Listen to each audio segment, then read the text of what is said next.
Je m'appelle Mason. J'ai 34 ans et mon frère a piraté mon ordinateur portable pour transférer 20 000 € de ce qu'il croyait être mon compte d'épargne personnel. Quand je l'ai découvert, papa a pété un câble, il est endetté. Ne sois pas avare. La famille est de la famille. Je n'ai pas appelé la police. J'ai simplement souri parce que ce n'était pas mon épargne personnelle. C'était le fonds retraite secret de papa, celui qu'il m'avait demandé de gérer pour lui. Avant de vous raconter le moment précis où son visage est devenu blanc comme un linge, dites-moi en commentaire d'où vous regardez cette vidéo.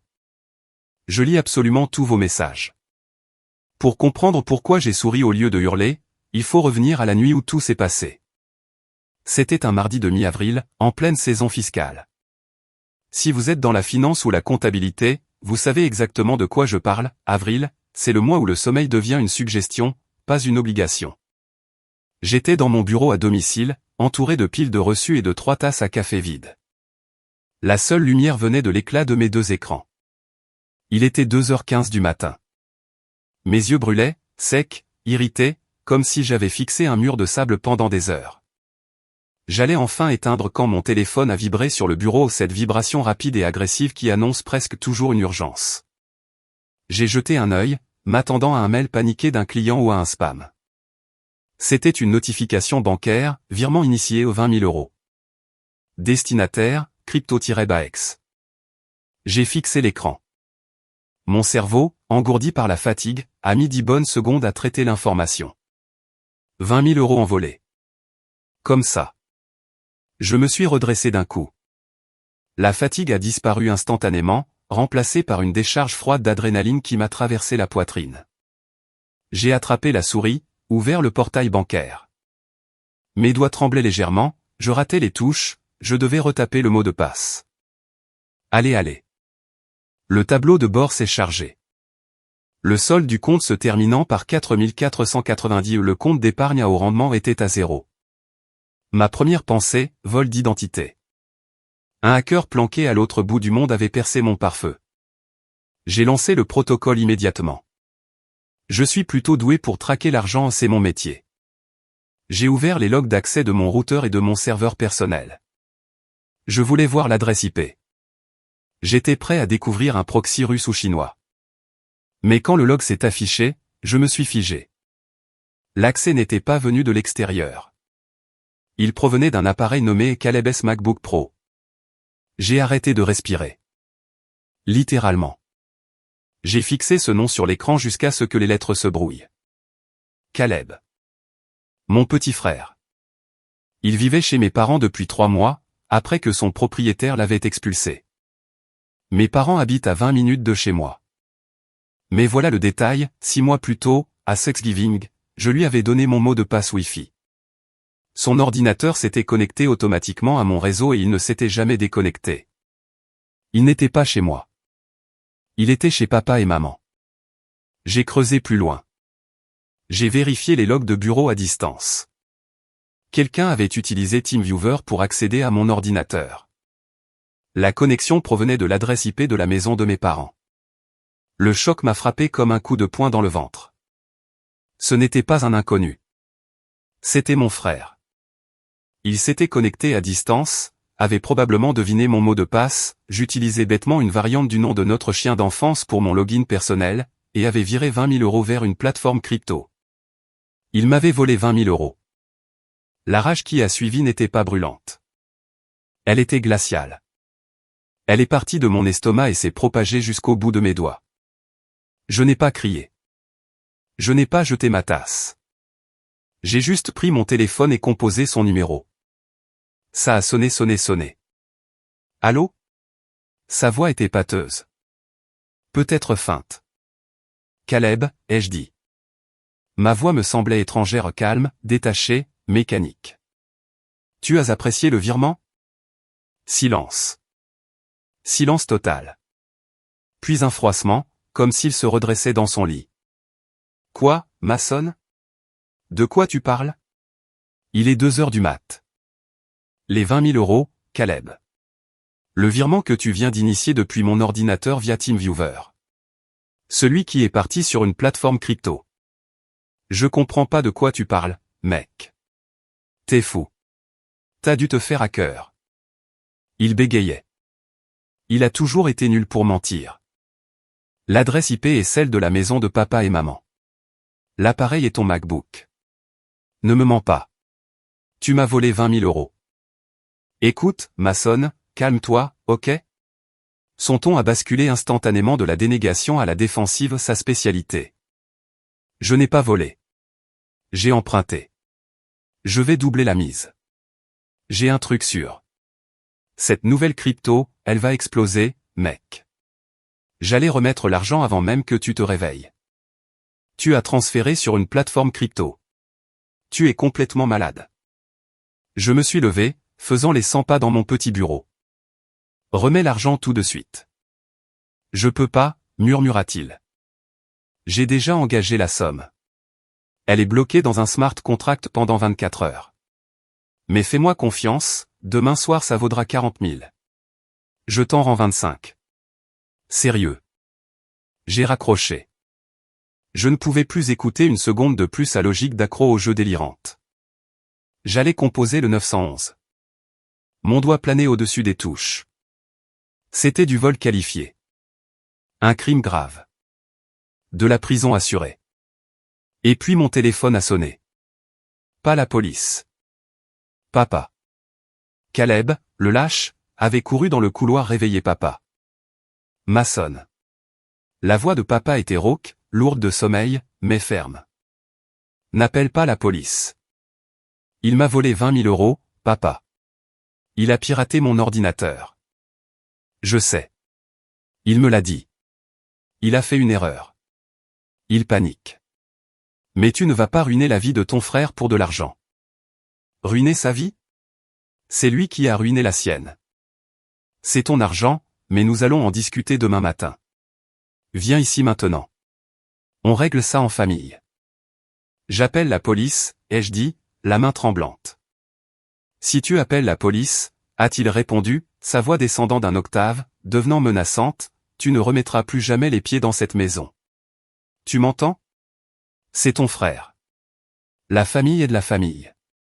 Monte dans ta voiture et viens ici. On va arranger ça. Je suis resté immobile dans mon bureau sombre. Le silence de la maison pesait sur moi. J'ai regardé le solde à 0 sur l'écran. J'ai regardé le téléphone. Et j'ai senti quelque chose se déplacer en moi, un engrenage qui tourne, une serrure qui se ferme. Ok, ai-je dit doucement. J'arrive dans 20 minutes. J'ai pris mes clés.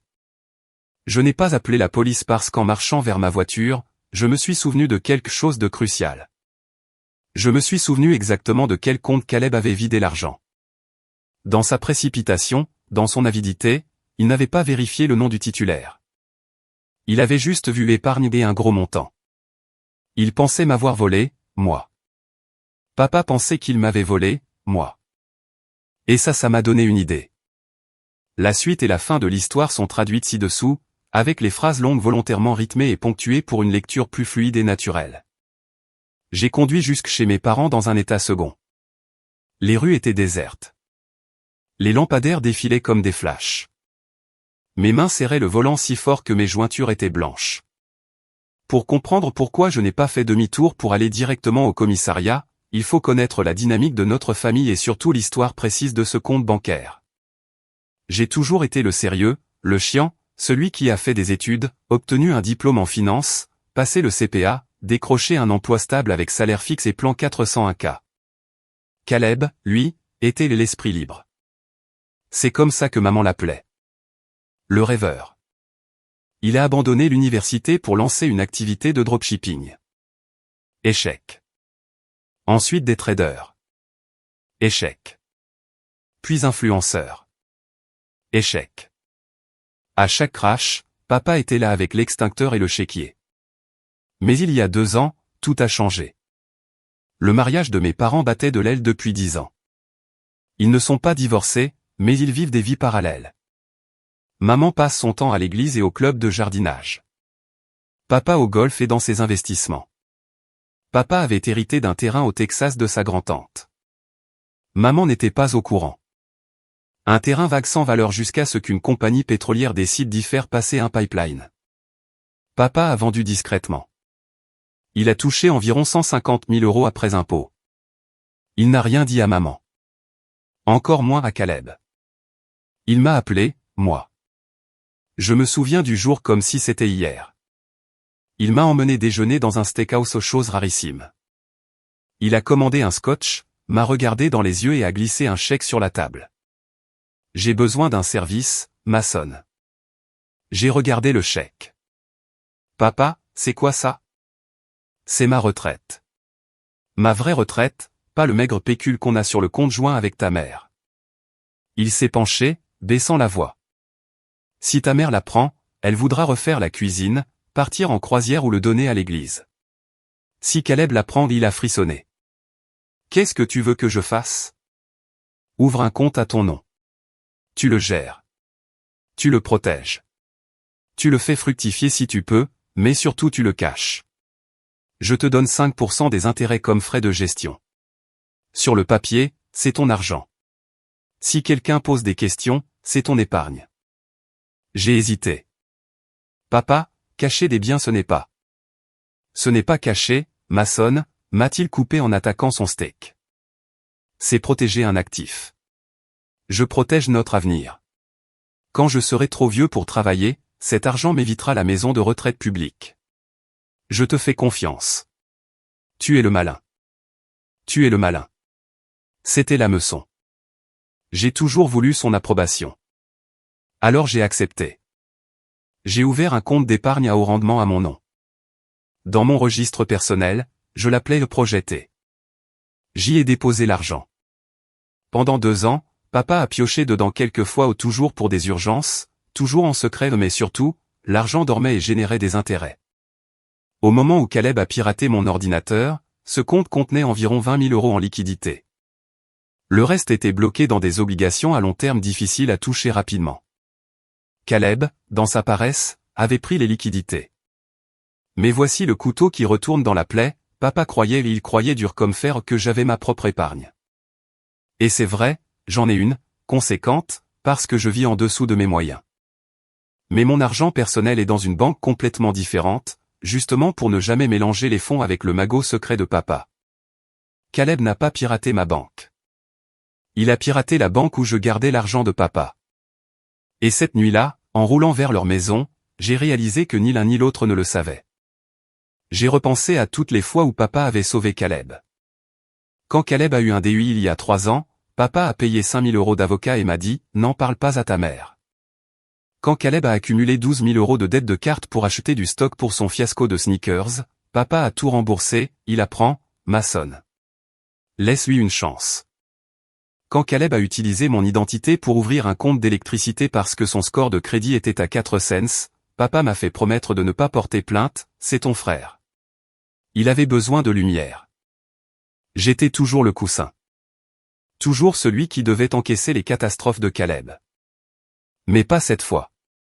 Quand je me suis garé dans leur allée, voyant les lumières du salon allumées à 3 heures du matin, j'ai ressenti un calme étrange.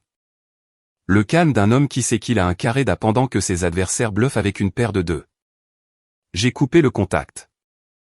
J'ai regardé mon reflet dans le rétroviseur. J'avais l'air fatigué, oui mais j'ai répété un sourire. Un sourire triste, vaincu, docile. Si papa voulait jouer la carte la famille et de la famille, j'allais le laisser jouer. Jusqu'au bout. Jusqu'à la mer fin. Je suis monté les marches et j'ai ouvert la porte d'entrée. La maison sentait le café froid et l'angoisse. Je suis entré dans le salon. C'était une scène que j'avais vue des dizaines de fois juste avec des enjeux différents. Maman dormait à l'étage. Papa avait réussi à garder sa secret pour elle. Naturellement, le club masculin de la dysfonction était en séance. Caleb était assis sur le canapé, la tête dans les mains, jouant la victime tragique de série B. Il portait son pyjama. Il a levé les yeux quand je suis entré aux yeux rougis. Larmes fausses, panique réelle. Avec Caleb, c'est toujours moitié-moitié. Papa se tenait près de la cheminée, bras croisés, en robe de chambre. Il avait l'air furieux mais en m'approchant, j'ai compris que sa colère n'était pas dirigée contre le voleur. Elle était dirigée contre la situation. Tu es là, a dit papa. Pas bonjour, pas désolé. Juste, tu es là. Je suis là, ai-je répondu, gardant la voix basse. Où est l'argent, Caleb? Caleb a reniflé. Je t'ai dit, Mason il est sur l'exchange. Je peux pas le bouger avant 24 heures, mais le graphique monte. Je te jure, demain midi je te rembourse et je garde le bénéfice. Tu m'as volé 20 000 euros, ai-je répété, ignorant son charabia de crypto-bro. C'est du vol. C'est de la prison. Arrête de dire ça. A coupé papa. Il s'est avancé et s'est placé entre Caleb et moi, me bloquant physiquement l'accès à mon frère. Personne n'ira en prison. Baisse la voix. Ta mère dort. Papa, il a piraté mon ordinateur, ai-je dit, mettant juste la bonne dose d'incrédulité dans ma voix. Il a utilisé un RAT, un outil d'accès distant. Ça demande de la préparation.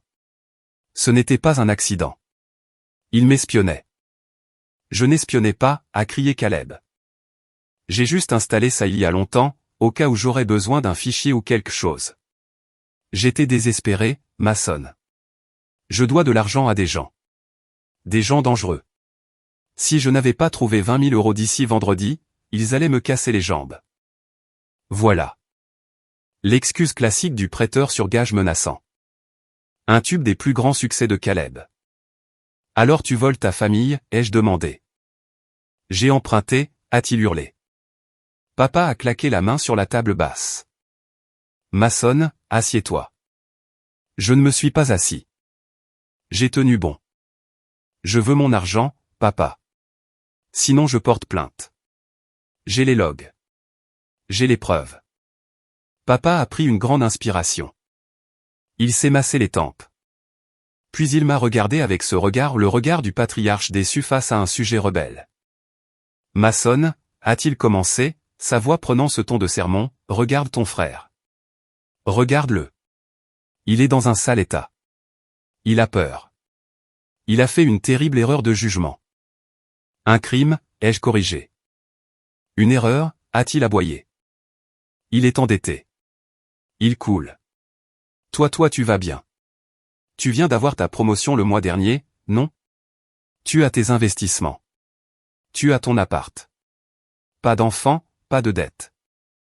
J'ai cligné des yeux. Je savais où il allait, mais l'entendre à voix haute restait sidérant.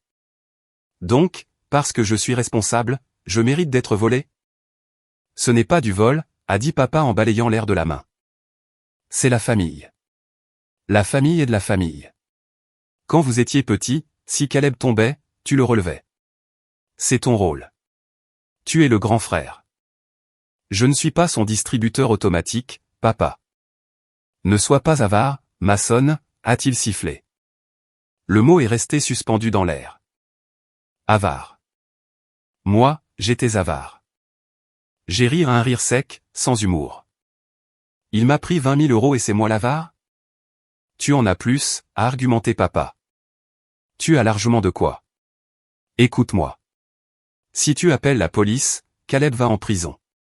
Sa vie est finie. C'est ça que tu veux? Tu veux être celui qui donne un casier judiciaire à ton frère? Tu veux briser le cœur de ta mère? Chantage émotionnel. Culpabilité ou éaponisé. Il appuyait sur tous les boutons. Alors qu'est-ce que tu proposes, papa, ai-je demandé. Que j'avale une perte de 20 000 euros? Papa a regardé Caleb, puis moi. Il a redressé les épaules. Oui. Tu laisses tomber.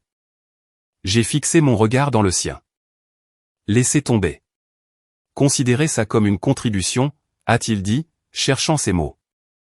Une contribution pour sauver ton frère. Il te remboursera un jour. On savait tous les trois que c'était un mensonge. Mais pour l'instant. Tu écrases la dette. Tu ne portes pas plainte. Tu ne dis rien à ta mère. J'ai regardé Caleb. Il m'observait entre ses doigts, retenant son souffle. Il avait l'air d'un gamin qui attend de savoir s'il aura une fessée ou une glace. J'ai regardé papa. Il était défiant, arrogant dans son exigence. Il croyait sincèrement avoir le droit de redistribuer mon argent parce qu'il était le père. Mais il avait oublié un détail minuscule et crucial. Il avait oublié que le compte d'épargne que Caleb avait vidé était celui qu'il m'avait demandé d'ouvrir. À cet instant, j'avais un choix. Je pouvais hurler, c'est ton argent, vieux fou. Je pouvais révéler le secret. Je pouvais les regarder paniquer. Mais si je faisais ça, papa forcerait Caleb à rembourser. Ou papa vendrait quelque chose pour compenser. Ou pire, papa me blâmerait d'avoir laissé l'argent se faire voler. Il retournerait la situation. Ce serait ma faute aux sécurités trop faibles. Non. Ça ne suffisait pas comme punition. Je voulais verrouiller ça. Je voulais m'assurer qu'il n'y aurait aucune porte de sortie quand la vérité éclaterait. Ok, ai-je dit doucement. Papa a cligné des yeux, surpris par la rapidité avec laquelle j'avais cédé. Ok, ai-je répété. Vous voulez que je laisse tomber?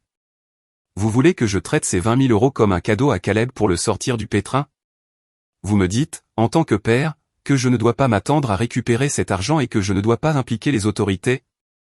Oui, a dit papa en expirant un énorme soupir de soulagement. Exactement. C'est ce qu'un bon chrétien ferait. C'est ce qu'un bon frère fait. Et vous promettez, ai-je demandé, regardant papa droit dans les yeux, que nous ne reparlerons jamais de cet argent. Que la dette est réglée. Je promets, a dit papa. C'est enterré. Fini. Merci, Mason, a couiné Caleb. J'ai regardé mon frère. Je sais que je ne le regretterai pas. J'ai sorti mon téléphone. Qu'est-ce que tu fais? A demandé papa, soudain méfiant. J'éteins juste l'alerte fraude, ai-je menti. J'ai ouvert mon application d'enregistrement vocal et j'ai arrêté l'enregistrement que j'avais lancé dès que j'étais entré dans la maison. Je rentre, ai-je dit. Je suis fatigué. Bon garçon, a dit papa en me tapotant l'épaule, une tape lourde, condescendante. Je savais que tu ferais ce qu'il fallait. Je suis sorti dans l'air frais de la nuit. Je suis monté en voiture, j'ai roulé jusqu'au coin de la rue et je me suis garé. J'ai réécouté l'enregistrement. La voix de papa était limpide. J'ai souri. Un vrai sourire, cette fois. Il voulait que je laisse tomber. Alors j'ai laissé tomber le fonds retraite de papa. Le lendemain matin, le soleil s'est levé, mais je n'avais pas la gueule de bois habituelle du manque de sommeil. Je me sentais plein d'énergie. J'avais du travail. J'ai pris ma journée au bureau. J'ai appelé pour dire que j'étais malade, journée santé mentale, ce qui n'était pas techniquement un mensonge. J'avais une réunion très importante à organiser. J'ai appelé Elena. Elena est mon amie depuis l'université. Avocate contractuelle. Fine comme une lame et 2 fois plus dangereuse.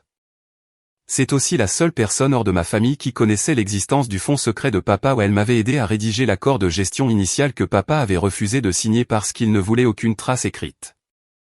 On s'est retrouvés dans un café en centre-ville, loin de tout endroit où papa ou Caleb pourraient nous voir. Laisse-moi récapituler, a dit Elena en me fixant par-dessus son latte. J'ai accepté de laisser tomber, ai-je corrigé. J'ai l'enregistrement. Je lui ai fait écouter. Elle a écouté, les sourcils de plus en plus hauts. Quand ça s'est terminé, elle a sifflé doucement. Mason, c'est diabolique, a-t-elle dit, un sourire se dessinant sur son visage. J'adore. Mais il faut te couvrir légalement. Tu es le gestionnaire du compte. Si ton père se retourne contre toi plus tard et te poursuit pour mauvaise gestion ou négligence, tu dois avoir une preuve qu'il a autorisé cette utilisation des fonds. C'est pour ça que je suis là, ai-je répondu. Comment le coincer sans révéler le secret? Elena a tapoté son stylo sur la table. Un email de confirmation anodin. Crée une trace écrite qui donne l'impression que tu es juste un fils obéissant qui confirme la résolution familiale. On a passé l'heure suivante à rédiger l'email parfait. Il devait être assez vague pour ne pas déclencher la paranoïa de papa sur le fonds secret, mais assez précis pour identifier la transaction. Objet, résolution de la discussion d'hier soir. Salut papa. Je voulais juste confirmer notre conversation d'hier soir pour pouvoir tourner la page mentalement. Comme tu me l'as demandé, j'annule toute plainte concernant le virement non autorisé de 20 000 € depuis le compte d'épargne que je gère, le 15 avril. Je comprends que tu souhaites que cela soit traité comme une aide familiale pour Caleb et que je dois laisser tomber sans réclamer de remboursement. Je fais ça par respect pour toi et pour la famille. J'espère que ça aidera Caleb à se remettre sur pied. Bisous. Mason. J'ai appuyé sur envoyer. Maintenant, le jeu de l'attente. Papa est nul en informatique, mais il vérifie ses emails sur son téléphone. 2 heures plus tard, mon téléphone a bipé. Réponse de papa. Merci fiston. Fier de toi. Allons de l'avant. N'en parle pas à ta mère. Boum. Signé, scellé, livré. J'ai montré l'email à Elena. Elle m'a tapé dans la main. Tu es blindé légalement. Il a explicitement autorisé l'abandon de la créance concernant ce virement. Il pense qu'il pardonne une dette envers toi, mais la formulation « un compte d'épargne que je gère » couvre le fonds secret. Mais je n'en avais pas fini. Cet après-midi-là, je suis allé à la banque celle où se trouvait mon vrai argent. J'ai une somme conséquente épargnée. Ironiquement, presque exactement le même montant que papa avait dans son fonds secret plus quelques investissements. J'ai tout bougé. J'ai fermé mes comptes dans la banque utilisée par papa. J'ai ouvert de nouveaux comptes dans une institution complètement différente. J'ai activé l'authentification à 2 facteurs avec une clé physique. J'ai changé tous mes mots de passe. J'ai lancé un scan antivirus niveau militaire sur mon ordinateur et, par sécurité, j'ai effacé le disque dur et réinstallé le système d'exploitation. J'ai effacé les traces numériques de Caleb de ma vie. Ce soir-là, j'ai reçu un SMS de Caleb. Hey bro. La crypto s'est crashée. Tout perdu. Désolé, mais merci d'avoir été cool. J'ai fixé le message. Perdu. Évidemment. Il n'y avait jamais eu de E sur Ting. Il avait probablement tout jeté dans une arnaque pump and dump ou sur du poker en ligne. Il n'était pas désolé. Le LOL le prouvait. Il pensait s'en être tiré. Il pensait que la banque Mason était toujours ouverte et que la sanction pour vol était un sermon sévère et un câlin. Je n'ai pas répondu. Je me suis servi un verre de vin, je suis sorti sur mon balcon et j'ai regardé les lumières de la ville. J'ai ressenti une étrange forme de deuil. Je pleurais le frère que j'aurais voulu avoir. Je pleurais le père que j'aurais voulu avoir. Mais surtout, j'attendais. Je connaissais le rythme de papa. Il laissait le fonds secret tranquille pendant des mois, le laissant fructifier. Mais tôt ou tard, il voudrait vérifier son pécule où il trouverait l'affaire du siècle. Ça a pris 3 mois. L'été est arrivé. L'humidité a grimpé en ville et le silence entre moi et ma famille aussi. J'ai arrêté d'aller au dîner du dimanche. J'ai dit à maman que j'étais débordé au travail. Papa n'a pas insisté. Il pensait probablement que je boudais encore à cause de l'argent. Ça flattait son ego, il aimait penser que je faisais un sacrifice pour lui. Puis est arrivé l'appel. 12 juillet. J'étais à mon bureau quand papa a appelé. 10h30 du matin. Mason. Il avait l'air excité, essoufflé. Qu'est-ce qui se passe, papa? Ai-je demandé, gardant la voix neutre. J'ai trouvé, a-t-il dit. Une saisie immobilière. Un bien commercial juste à la sortie de la ville. Le type est désespéré. Il a besoin de cash rapidement. Si je peux verser un acompte d'ici vendredi, je peux le revendre au double dans 1 an. C'est l'affaire d'une vie. Ok, ai-je répondu. Combien tu as besoin? Tout, a-t-il dit. Tout le fonds. Apporte-moi un chèque de banque ou plutôt donne-moi juste l'accès. On fera le virement directement depuis ton ordinateur ce soir. Je veux montrer une preuve de fonds au vendeur demain matin. Mon cœur battait à tout rompre. C'était le moment. Bien sûr, papa, ai-je dit. Je serai là à 19h. J'ai raccroché. Je suis resté assis un moment, écoutant le ronronnement de la climatisation du bureau. Je me sentais malade au pas effrayé, malade, comme si j'allais assister à un accident de voiture dont j'avais moi-même coupé les câbles de frein. J'ai imprimé le relevé bancaire du compte se terminant par 4490. Je l'ai glissé dans une enveloppe Kraft propre. J'ai mis l'enveloppe dans ma mallette.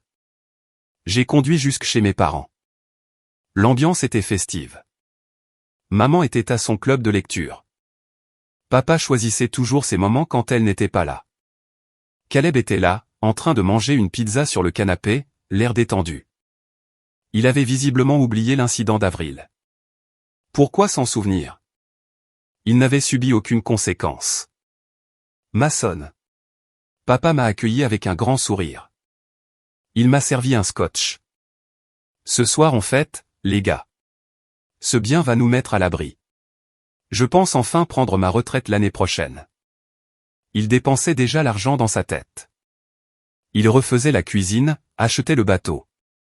Ça a l'air génial, papa, ai-je dit en prenant le verre. Je n'y ai pas touché. Allez, au boulot, a dit papa en se frottant les mains. Ouvre la boîte magique. Voyons le total. Avec les intérêts, on doit être bien. J'ai posé ma mallette sur la table de la salle à manger. Caleb s'est approché, mâchant une part de pepperoni. Je peux avoir une part pour soutien moral, a-t-il plaisanté. Je n'ai pas souri. J'ai ouvert la mallette. Je n'ai pas sorti mon ordinateur. J'ai sorti l'enveloppe Kraft. Je n'ai pas apporté l'ordinateur, ai-je dit. Mais j'ai apporté le dernier relevé. Papa a froncé les sourcils.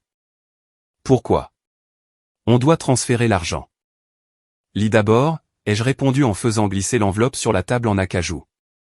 Papa l'a prise. Il a ouvert le rabat. Il a sorti la feuille unique.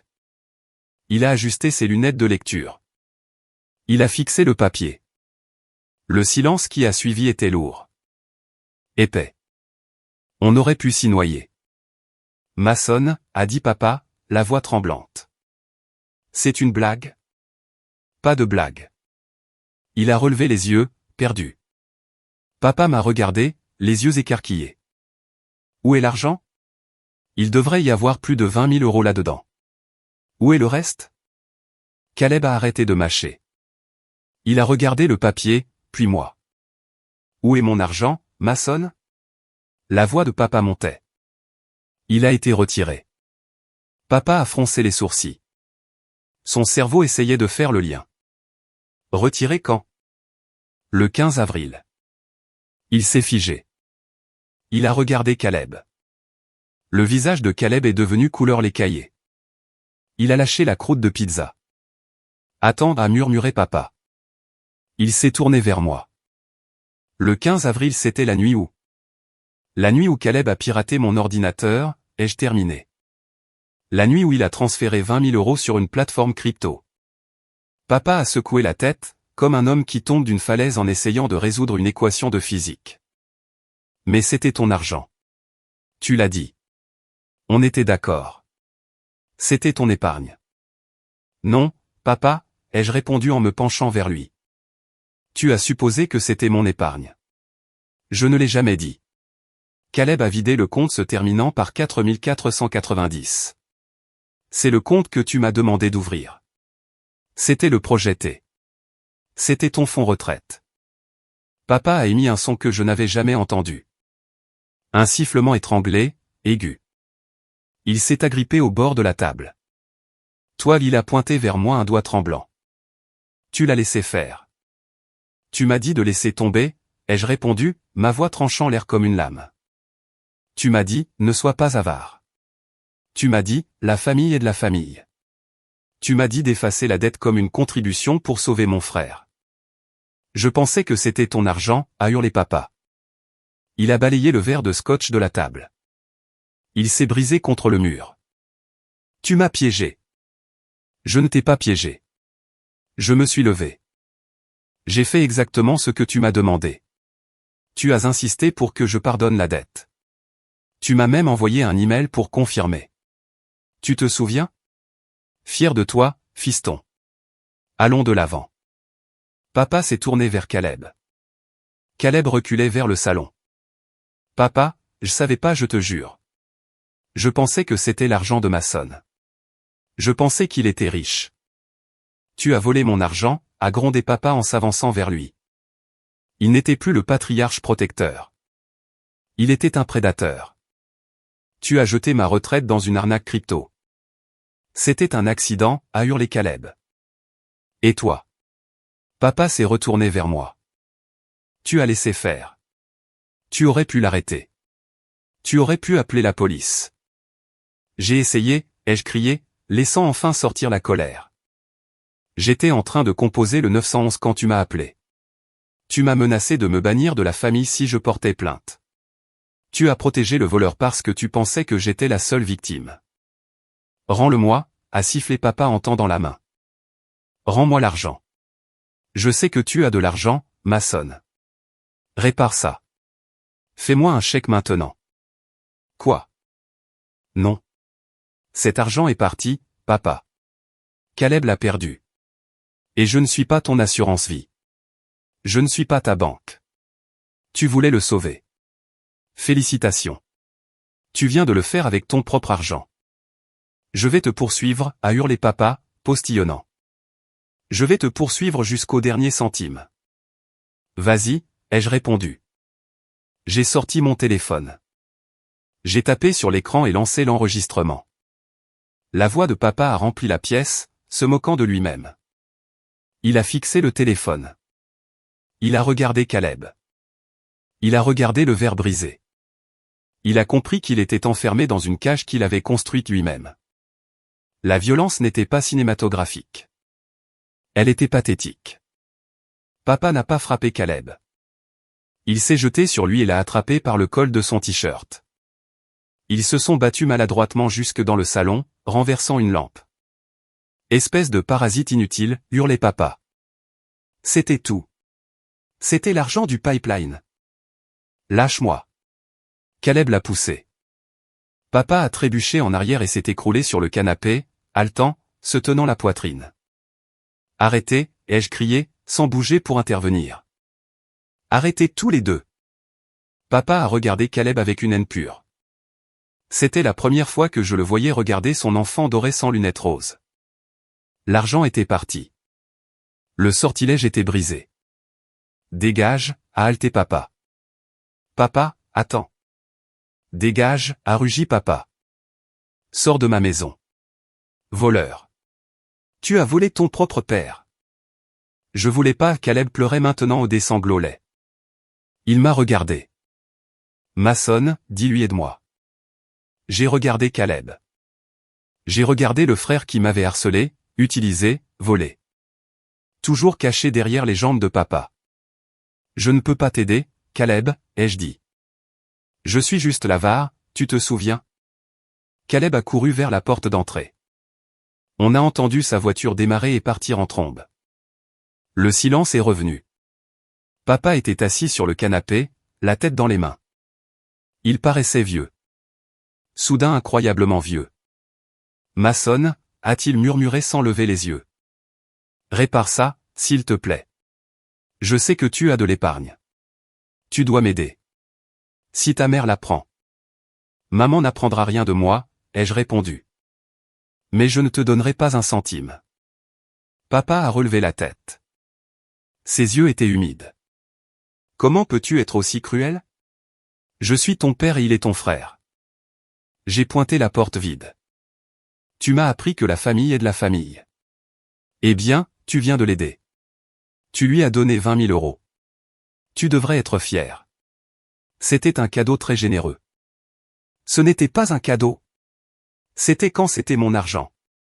Ça n'est devenu un vol que quand ça s'est avéré être le tien, ai-je répondu froidement. J'ai pris ma mallette. Où vas-tu? A demandé papa, la panique montant dans sa voix. Je rentre. J'ai du travail demain. Tu ne peux pas me laisser comme ça. Qu'est-ce que je vais faire? Je ne sais pas, papa. Peut-être que tu aurais dû y penser avant de dire à une victime de se taire et d'encaisser. Je me suis dirigé vers la porte. Mason, a crié papa. Si tu franchis cette porte, ne reviens jamais. Je me suis arrêté. Je me suis retourné une dernière fois. Papa, ai-je dit, tu as utilisé cette menace il y a 3 mois. Ça a marché à l'époque. Ça ne marche plus maintenant parce que j'ai compris quelque chose. J'ai marqué une pause. Je n'ai pas besoin de toi. C'est toi qui as besoin de moi. Et tu viens de me perdre. J'ai franchi la porte. Je l'ai refermée doucement derrière moi. Je suis monté en voiture. Mes mains ne tremblaient pas cette fois. Je me sentais léger. Comme si j'avais enfin posé un sac à dos de 30 ans que je portais sur les épaules. Mon téléphone a explosé immédiatement. SMS de papa. Appel de Caleb. Maçonne, s'il te plaît. Espèce d'ingrat. On peut arranger ça. Je ne les ai pas bloqués. Pas encore. Je voulais voir leur panique. Je voulais voir les conséquences se dérouler. J'ai roulé jusqu'à chez moi, le skyline de la ville scintillant devant moi. J'ai pensé aux 20 000 euros. C'était beaucoup d'argent, mais en m'engageant sur l'autoroute, j'ai réalisé que c'était le meilleur argent que j'avais jamais dépensé. C'était le prix de ma liberté. Le silence de mon nouvel appartement était différent du silence de mon ancien bureau. Ce n'était plus le silence lourd et étouffant de l'anxiété ou de l'attente. C'était le silence de la paix. Cela fait exactement 14 mois que j'ai quitté la maison de mes parents, laissant derrière moi un verre de scotch brisé et une famille brisée. 14 mois sans contact. 14 mois à bloquer les numéros inconnus. 14 mois à respirer enfin un air non vicié par la culpabilité. Je suis sur mon balcon, une tasse d'espresso à la main fait avec une machine qui coûte plus cher que ma première voiture, et je regarde le skyline. C'est un samedi matin. L'air est frais. Mon téléphone vibre sur la table de la terrasse. Je ne sursaute pas. Je ne ressens plus cette vieille montée de cortisol. Je le prends. C'est une notification de mon portefeuille d'investissement. Mes actifs personnels, ceux que j'ai farouchement protégés et transférés dans une nouvelle institution, sont en hausse de 12% ce trimestre. Je viens de boucler un gros contrat au travail qui sécurise ma promotion au poste d'analyste senior. Mon salaire a presque doublé. J'ai une copine, Sarah, qui connaît toute l'histoire et qui, contrairement à ma famille, respecte réellement mes limites. La vie est bonne. Ennuyeuse, stable, incroyablement bonne. Mais l'univers a une façon d'équilibrer les comptes. On ne peut pas avoir autant de paix sans que quelqu'un d'autre paie le prix du chaos. L'interphone de l'immeuble sonne. Je fronce les sourcils. Je n'attends personne. Je vérifie le visiophone. C'est une femme. Chapeau de soleil large, lunettes noires où elle essaie clairement d'être discrète, mais elle échoue lamentablement. C'est tante Karen. La sœur de papa. L'historienne officielle de la famille et la cuillère à remuer officieuse. J'ai hésité à lui ouvrir. Vraiment. Mais la curiosité est dangereuse et une partie de moi, celle qui avait souri en partant cette nuit-là, voulait savoir. Je voulais l'épilogue. Monte, ai-je dit dans l'interphone. 5 minutes plus tard, tante Karen était assise sur mon canapé en cuir blanc, regardant autour d'elle avec un mélange d'admiration et de jugement. Elle serrait son sac comme s'il contenait des secrets d'État. Tu t'en es bien sortie, maçonne, a-t-elle dit, la voix tendue. Très bien compte tenu de. Compte tenu de quoi, tante Karen, ai-je demandé en posant un sous-verre pour son verre d'eau. Je ne lui ai pas proposé de café. Le café, c'est pour les invités. Je voulais qu'elle reste le moins longtemps possible. Compte tenu du fait que tu as abandonné ta famille dans son moment le plus sombre, a-t-elle lâché. Voilà. Le voyage de culpabilité. Pile à l'heure, comme un train de banlieue. Je me suis assis dans le fauteuil en face d'elle, jambes croisées. Je n'ai abandonné personne. Je me suis retiré d'une scène de crime. C'est différent. Comment vont-ils? Karen a soupiré un soupir long, théâtral, qui a fait teinter ses bijoux. Elle s'est penchée, les yeux brillants, le frisson du commérage déguisé en inquiétude. Ton père a perdu la maison. J'ai cligné des yeux. Je m'attendais à de mauvaises nouvelles, mais pas si vite. La maison, celle où ils vivent depuis 30 ans? Saisie. Elle a murmuré le mot comme une malédiction.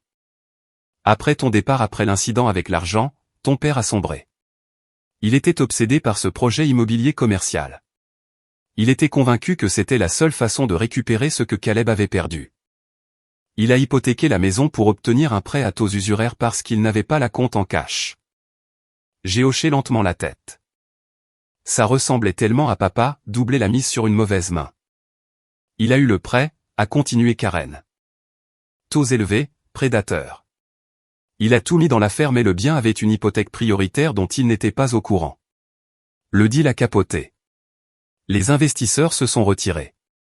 Les prêteurs sont venus réclamer leur dû et ils n'avaient plus de liquidité. Il n'avait plus rien, ai-je terminé pour elle. Parce que le fonds secret avait disparu, a dit Karen en me regardant fixement. Elle savait maintenant pour le fond. Évidemment, dans la dispute qui avait suivi mon départ, papa avait tout balancé. Donc ils sont sans abri, ai-je demandé, gardant la voix neutre. Ta mère a emménagé dans un petit appartement près de l'église. Elle ne va pas bien. Elle est humiliée. Elle a dû démissionner du conseil du club de jardinage. Tu sais à quel point ça comptait pour elle. Et papa? Il vit dans un motel sur la route 9. Il conduit pour une appli de VTC. Il dit qu'il conseille, mais on sait tous. J'ai regardé par la fenêtre. Il y a 1 an, papa parlait de prendre sa retraite et d'acheter un bateau. Il était assis sur une pile secrète d'argent qui aurait pu le garder confortable pendant 10 ans s'il avait été humble. S'il avait accepté que cet argent était là pour la sécurité, pas pour jouer. Et Caleb? Le nom avait un goût de cendre dans ma bouche. Le visage de Karen s'est durci. Caleb est indisponible. En prison? Pas encore, a-t-elle dit. Il a quitté l'État. Il y avait des gens qui le cherchaient. Pas la banque. Des gens dangereux. Il a pris la voiture de ton père, celle que la banque n'avait pas encore saisie, et il est parti vers le sud. La dernière fois qu'on a eu de ses nouvelles, il était en Floride, serveur dans un resto et esquivait des assignations. Elle a marqué une pause, bu une gorgée d'eau. Puis elle m'a regardé avec ses yeux perçants. Mason, ton père a 70 ans. Il conduit des inconnus la nuit pour payer sa chambre de motel. Ta mère vit avec sa sécurité sociale. Et toi, tu es là. Elle a fait un geste vers mon appartement. Tu as tellement. Tu pourrais les aider. Tu pourrais réparer ça. Un chèque de toi et ta mère pourraient avoir un bel appartement. Ton père pourrait arrêter de conduire. C'était le moment. Le test. La singe volante avait livré son message. La culpabilité était posée sur la table, palpitante et crue. La famille est de la famille. J'ai regardé Karen. J'ai pensé à maman humiliée mais en sécurité. J'ai pensé à papa, son ego enfin écrasé sous le poids de ses propres décisions. Tante Karen, ai-je dit doucement, sais-tu pourquoi je n'ai pas appelé la police cette nuit-là? Parce que ton père te l'a demandé, a-t-elle répondu. Non. Je n'ai pas appelé la police parce que je voulais qu'ils apprennent. Papa a passé toute sa vie à sauver Caleb. Il a utilisé son argent retraite caché à sa femme pour permettre à un voleur de continuer. S'il avait écrit un chèque ce soir-là, qu'est-ce qui se serait passé? Est-ce que papa aurait appris? Est-ce que Caleb aurait appris? Ils ont assez souffert, a pleurniché Karen. Où est ta compassion? Ma compassion, c'était leur donner le choix. Papa a choisi Caleb plutôt que moi. Il a choisi de protéger un crime plutôt que ma dignité. Il m'a dit de laisser tomber. Alors j'ai laissé tomber. J'ai laissé partir. Je me suis levé. Je n'écrirai pas de chèque, Karen. Ni aujourd'hui, ni jamais. Parce que si je règle ce problème pour eux, papa trouvera une autre affaire du siècle la semaine prochaine. Et Caleb trouvera un autre compte à pirater. Je brise le cycle. Karen s'est levée, le visage rouge. Tu es froid, Mason. Tu es glacial. Ton père avait raison. Tu tiens plus à l'argent qu'au sang. Non, ai-je répondu en la raccompagnant à la porte. Je tiens à la paix. Et j'ai payé 20 000 € pour l'avoir. Je trouve que c'est un prix juste. Elle a soufflé et est sortie en trombe. J'ai regardé les portes de l'ascenseur se refermer sur son visage accusateur. Je suis retourné sur le balcon. J'aurais dû me sentir coupable. C'est ce qu'on nous programme à ressentir, non? Quand nos parents souffrent, on est censé saigner pour eux. Mais je ne ressentais pas de culpabilité. Je ressentais de la justification. Il restait cependant une petite chose en suspens. Un détail minuscule que moi seul connaissais. Je suis allé à mon bureau et j'ai ouvert le tiroir du bas à clé. J'ai sorti un dossier. À l'intérieur se trouvait un chèque de banque que j'avais établi 6 mois plus tôt. Quand papa avait mis en place le fonds secret, il m'avait promis 5% des intérêts comme frais de gestion. Mais j'avais géré l'argent de façon agressive. Avant que Caleb ne vide les liquidités, j'avais placé une partie dans des obligations à haut rendement et des fonds indiciels. Le capital, l'argent du terrain était ce que Caleb avait volé et perdu. Mais les intérêts, les profits que j'avais générés pendant ces 2 ans avant le vol, je les avais transférés chaque trimestre dans un sous-compte séparé. Bonne pratique comptable. Caleb n'y avait pas touché parce qu'il ignorait son existence. Ce n'était pas une fortune. Environ 8 500 €. Techniquement, c'était l'argent de papa ou mes honoraires. Zone grise. Mais je ne voulais pas de zone grise. Je ne voulais pas qu'un seul centime de cet argent maudit contribue à ma nouvelle vie. Je ne voulais pas que mon succès repose même sur 1 euro des secrets de papa. J'ai pris le chèque. Il n'était pas à l'ordre de papa. Ni de maman. Je l'avais établi à l'ordre de la Fondation pour la guérison de l'addiction au jeu. Je l'ai regardé une dernière fois. C'était la rupture finale. Je l'ai mis dans une enveloppe, scellée, et je suis descendu jusqu'à la boîte aux lettres du hall. Je l'ai glissé dans la fente. Clac. Le son était définitif. Je suis remonté, je me suis fait un autre espresso, et je me suis mis au travail. Mon téléphone a vibré à nouveau. Un message de Sarah. Dîner à 19 h. Je fais des lasagnes. J'ai répondu. Parfait. J'apporte le vin. Papa avait son plan retraite. C'était Caleb. Et cet investissement était tombé à 0. Moi, j'avais mon plan retraite. C'était moi. Et les affaires étaient florissantes. On dit qu'on ne choisit pas sa famille. C'est le plus gros mensonge jamais raconté. On ne choisit pas qui partage notre ADN. Ça, c'est vrai. Mais la famille ou les gens qu'on laisse entrer dans son cercle intime, ceux pour qui on se sacrifie, ça, on le choisit absolument.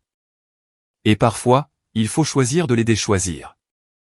Cela fait maintenant 3 ans.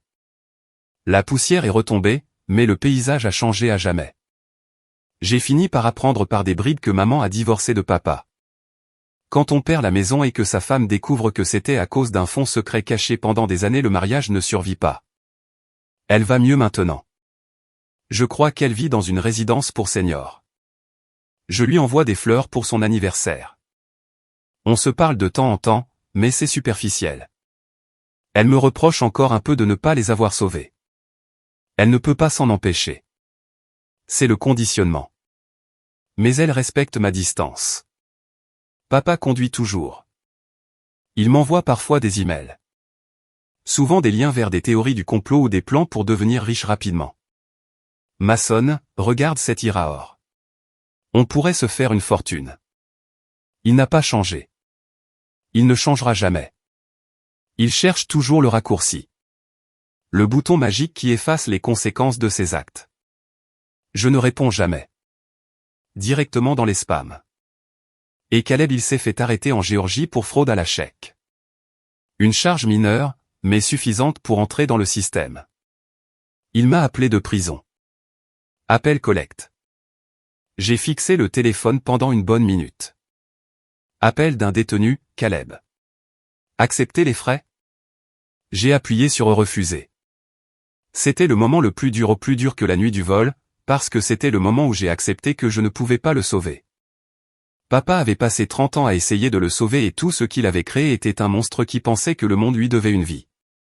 Si j'avais répondu à cet appel, si je lui avais envoyé de l'argent pour la caution, je ne l'aurais pas aidé.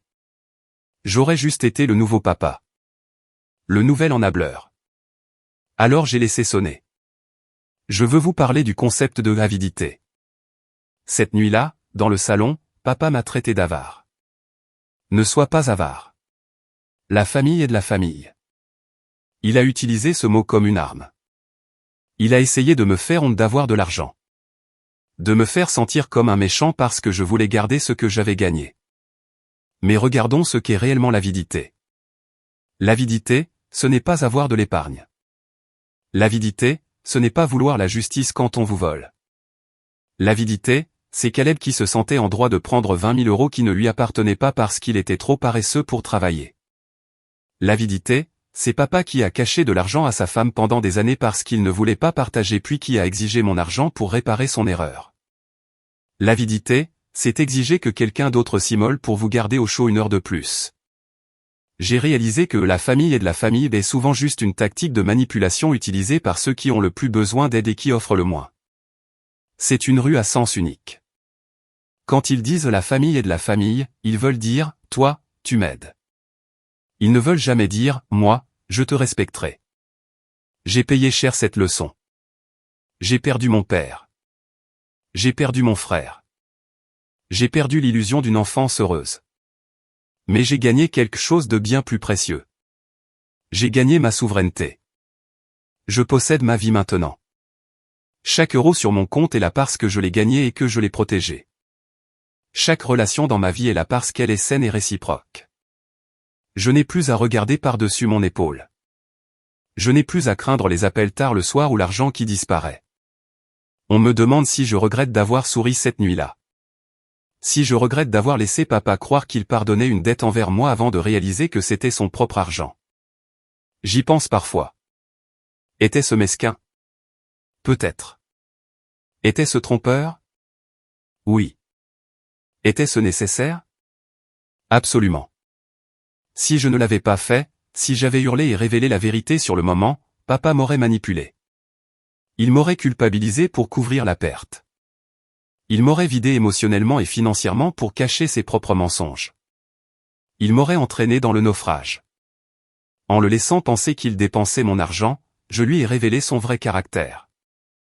Je l'ai laissé me montrer exactement qui il était quand il croyait que ça ne lui coûtait rien. Et quand la facture est enfin arrivée, il n'avait personne d'autre à blâmer que lui-même. Voici donc mon conseil. Observez comment les gens vous traitent quand ils pensent que vous n'avez aucun pouvoir. Observez comment ils traitent vos ressources quand ils pensent y avoir droit. Et si vous vous retrouvez un jour dans une pièce où on vous demande de mettre le feu à vos limites pour sauver l'ego de quelqu'un d'autre, ne criez pas. Ne vous battez pas. Souriez. Fermez la porte. Et laissez-les affronter la seule chose dont ils ont vraiment peur, la réalité. Merci d'être resté avec moi tout au long de cette histoire. Ce n'était pas facile à raconter, mais je crois que c'est important. On parle souvent de littératie financière en termes d'actions, d'obligations et de taux d'intérêt. Mais la vraie littératie financière, c'est aussi la littératie relationnelle. C'est comprendre que l'argent est une frontière. La plus grande leçon que j'ai apprise, permettre n'est pas aimer. Protéger quelqu'un des conséquences de ses actes n'est pas de la gentillesse. C'est une forme de sabotage. En protégeant Caleb pendant des années, mon père l'a privé de la chance de grandir et il s'est privé lui-même d'un avenir sécurisé.